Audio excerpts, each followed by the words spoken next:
Bonjour à tous, dernière vidéo sur le système solaire. Aujourd'hui, on va parler des phases de la Lune autour de la Terre. Les phases de la Lune, ce qu'on appelle les phases de la Lune, c'est le fait que l'aspect de la Lune change à chaque nuit. Vous avez déjà tous pu observer un croissant de Lune, un quartier de Lune, une pleine Lune, et puis on a même des nuits où la Lune est invisible, on appelle ça des nouvelles lunes ou des nuits sans Lune. Alors déjà, on va reparler un petit peu de ce que c'est que la Lune. La Lune, c'est ce qu'on appelle un satellite. Un satellite, c'est un objet qui tourne autour de la Terre. Vous savez qu'on utilise aujourd'hui des satellites pour les télécommunications. Ça, ce sont des satellites que nous, on a fabriqués. Ce sont des satellites artificiels. La Lune, personne ne l'a fabriqué. C'est un satellite naturel de la Terre. Elle est beaucoup plus petite que la Terre, mais elle a à peu près la même composition chimique. On le sait parce qu'on a envoyé des cosmonautes sur la Lune qui ont ramené des échantillons du sol lunaire et on a pu analyser ce sol lunaire. Et ça nous a permis de savoir que, à l'origine, la Terre et la Lune viennent du même gros amas de matière. Et on suppose que la Lune s'est formée par agglomération de débris à la suite d'une énorme collision avec la Terre. Et ça s'est formé il y a environ 4 milliards d'années. Mais depuis, la Lune est restée en rotation autour de la Terre. À l'échelle du système solaire, la Terre et la Lune sont relativement proches, environ 380 000 km, ce qui est proche à l'échelle du système solaire. C'est suffisamment proche d'ailleurs que sur cette photo, on puisse avoir côte à côte la Terre et la Lune. C'est une vraie photo, c'est-à-dire que nous, on a envoyé, nous, pas les profs de physique-chimie bien sûr, mais les scientifiques qui travaillent sur les astres ont pu envoyer un satellite très loin, aux confins du système solaire, prendre des photographies. Et parmi les photographies que ce satellite a pu prendre, il a pu prendre celles-là, sur lesquelles on voit éclairer en même temps la Terre et la Lune. Donc vous voyez que ce sont deux objets qui sont relativement proches. Si la Terre faisait effectivement cette taille-là, alors la Lune se retrouverait à cet endroit-là et avec cette taille-là. Alors, la Lune, elle tourne autour de la Terre, elle aussi elle a son rythme, elle fait le tour complet de la Terre en 28 jours. C'est ce qu'on appelle un mois lunaire. Vous avez déjà tous pu observer que la Lune nous montre toujours la même face, toujours le même côté.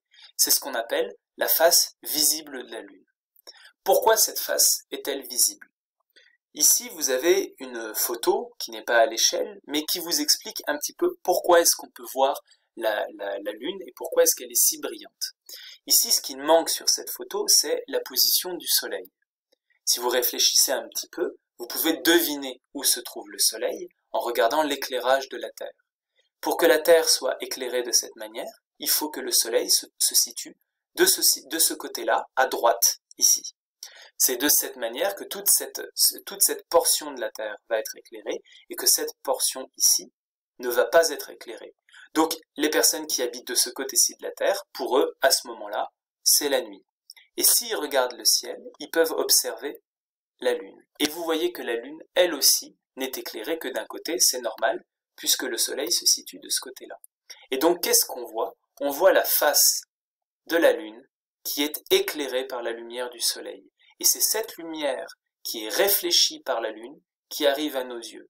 Donc en fait, la Lune ne produit pas sa propre lumière, elle réfléchit la lumière du Soleil. C'est comme un gigantesque miroir.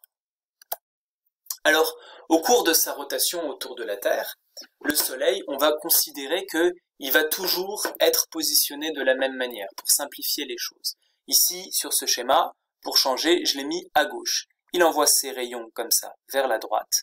Et puis ici, on a la Terre au centre, et je vous ai dit que la Lune faisait le tour en 28 jours.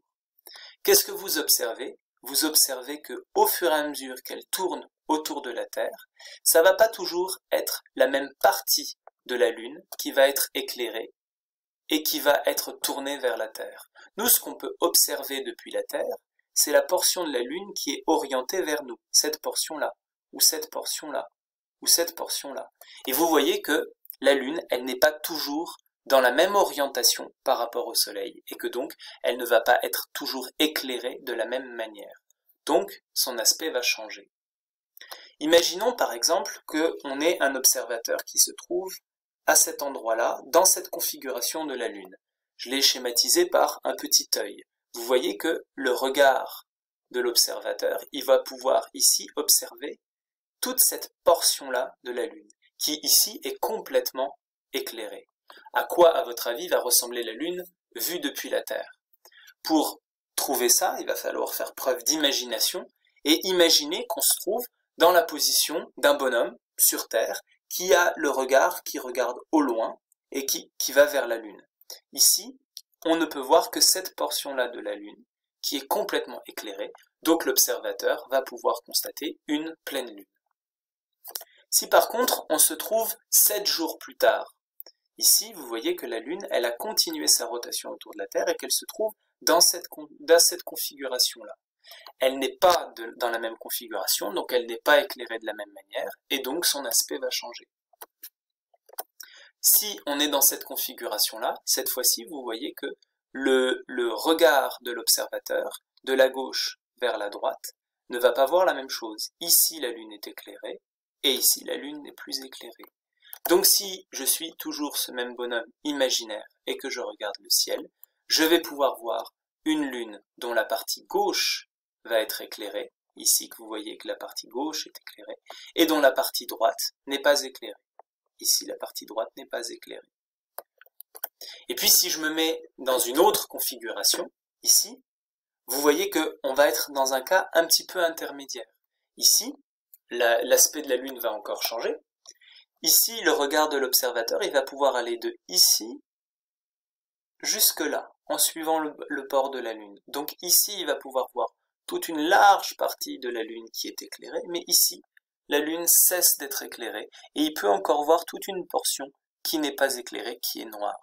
Et donc, notre observateur imaginaire, que va-t-il voir? Il va voir une large partie de la Lune à gauche qui est éclairée, et une petite partie de la Lune à droite qui n'est pas éclairée. Tout ça, on peut l'observer, et ça se répète suffisamment souvent, pour que, à la longue, on ait donné un nom à toutes ces phases de la Lune. Ces noms-là, je vous demande de savoir les retrouver et de les apprendre par cœur. Traditionnellement, on commence le mois lunaire par cette configuration de la Lune dans laquelle elle est invisible. C'est ce qu'on appelle la nouvelle Lune. C'est le moment où la seule face qui est éclairée par le Soleil est la face qui n'est pas tournée vers nous. À ce moment-là, on voit la portion non éclairée de la Lune, et donc elle est noire. Donc après la nouvelle Lune, on a le premier croissant. On va continuer d'être de plus en plus éclairé pour arriver au premier quartier, puis à ce qu'on appelle la Lune gibbeuse croissante. C'est quasiment la pleine Lune, mais il manque un petit peu de lumière. Puis après, il y a la pleine Lune, et ici on va retrouver les cas de figure qu'on a vus avant, la Lune gibbeuse décroissante, le dernier quartier, le dernier croissant, et la nouvelle Lune, et ainsi de suite, ça recommence. Dans cette dernière diapositive, je vous résume à la fois le mouvement de la Terre qui tourne autour du Soleil, ici le Soleil se trouve en haut, et vous voyez que la Terre, elle continue de tourner comme ça, et que la Lune va tourner, elle, autour de la Terre, n'étant jamais éclairée de la même manière. C'est ce qui permet d'expliquer les différentes photos des phases de la Lune que vous avez ici. Voilà, c'est tout pour ce cours. On se revoit bientôt, de manière virtuelle, disons, pour les exercices ou les questions. Au revoir.